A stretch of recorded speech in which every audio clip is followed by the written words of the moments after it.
Hey there, before we dive in, a quick note. This podcast is an experiment in AI.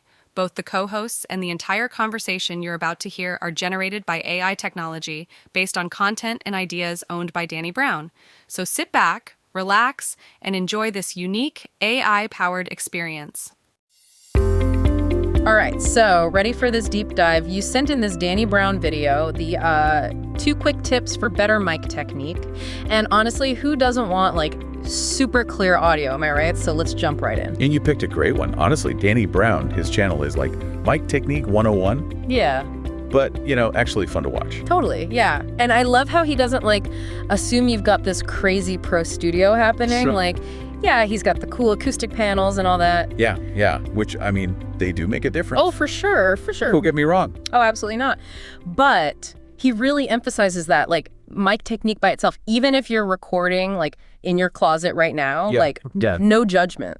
None at all. Yeah. I once heard this recording, and it was made in a professionally, treated vocal booth, the whole 9 yards. And the mic technique was so bad, it sounded like they were speaking from inside a fishbowl. No way. See, that's what I'm talking about. So you're telling me even I, with my very basic setup, can improve things just by, speaking across the mic, not into it.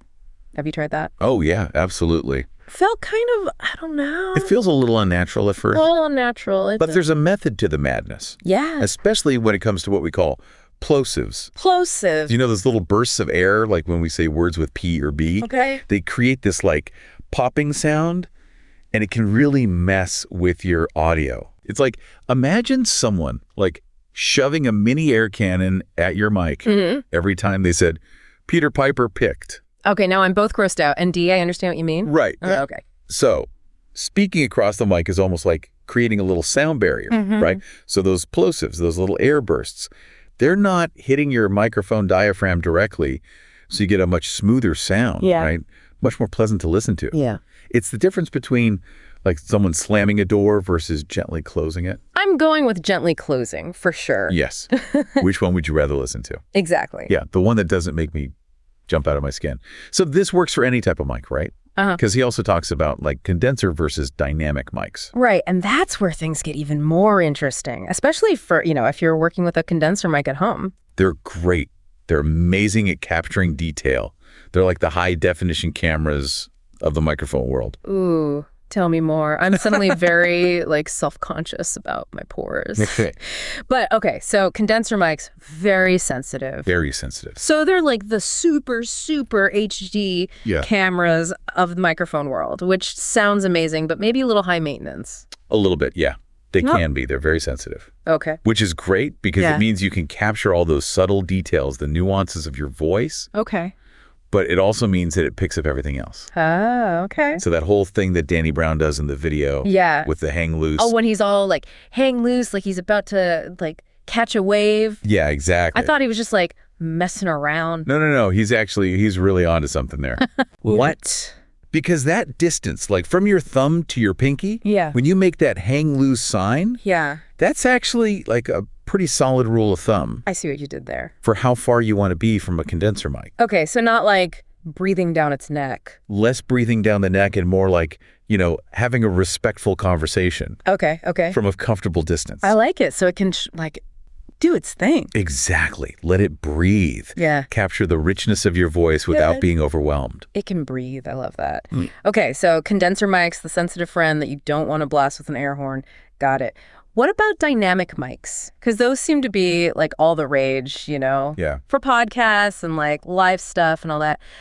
Are those as high maintenance? So dynamic mics, they're a little bit more think about your trusty old landline phone. Okay. They can handle a little bit more volume. Yeah. They're not as sensitive to every little bump or breath. So I could whisper sweet nothings or belt out a power ballad and it'll be fine. Maybe not whisper. Okay. But, they are designed for those higher sound pressure levels. Right. Think about it. They're used a lot on stage where things can get really loud. Yeah. They're built to handle that. Makes sense. Okay, so with a dynamic mic, I don't have to worry about the whole hang loose thing. I can get all up in there. You want to be mindful of your distance. Okay. But you can definitely get a little bit closer. Okay. But I'm sensing a but. But. speaking across the mic still matters. Even if I can practically, like, kiss it. Even then. Yeah. Because remember, it's not just about volume, it's about directionality. Right. You're still aiming those plosives away from that diaphragm. Okay. And that's what's going to make your audio sound so much clearer and more professional. So no matter what, speaking across the mic is where it's at? Always. Okay. I'm picking up what you're putting down. Anything else I need to know about that before I move on? All right. Okay, so speaking across, not into, got it. But then Danny Brown, he also talks about like being consistent with your mic technique. It's like finding that perfect parking spot. You know, you don't want to just like admire it from afar. You got to pull in and hold it. That's a great analogy because, yeah, it's one thing to find that sweet spot where your voice sounds amazing. Right. But the real magic happens when you can actually stay there. Yeah. Easier said than done, though, right? I will fully admit I've been guilty of like leaning in when I'm like super fired up about something, or I back away when I'm thinking. It's like my voice has its own gravitational pull to and from the microphone. How do I stop that? Well, and even those tiny little movements, you might not even realize you're doing them. Yeah. But they can really, really impact how your audio is perceived, you know? Yeah. Think about it. How many times have you been listening to someone speak and you kind of zone out? Oh, all the time. And it might not even be like the content itself. Right. It's those subtle variations in the volume. Interesting. The tone. Right. Our brains, they just pick up on that stuff. It's so true. Like when you're watching something, like a movie or whatever, and the audio is just all over the place, and you're so busy like messing with the volume Yes. that you completely miss what's going on. Exactly. Wow. Okay, so consistency is key. How do we get better at that? Well, I mean, honestly, practice. You know, just start by recording yourself speaking. Okay. And then really listen back and listen for those little things. Do you lean in when you get excited? Do you back away when you pause? And once you identify what your kind of like bad habits are, Yeah. you can start to break them. It's like becoming aware of your like nervous tics. You know, once you see it, you can't unsee it. So you just got to work with it. I love that. Exactly. The more you practice, the more it'll become second nature. Yeah. You know what I love about all this? Is that it's not about like having the most expensive microphone or this like fancy studio setup. It's really just about like understanding how to use what you've got to the best of its ability. Totally. It's like Danny Brown is giving us all the cheat codes. Exactly. And you can use those cheat codes, whether you're recording a podcast, giving up a presentation, even just leaving a voicemail message. It's true. So good. It's like a superpower, but like for your voice. Yeah. Makes you wonder, if something as simple as how we use our microphones can have that much of an impact, what other areas of our lives could use a little optimization, you know? It's something to think about, right? It really is.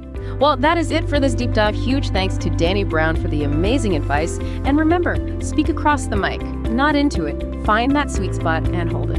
Until next time, keep those mics hot and your audio even hotter.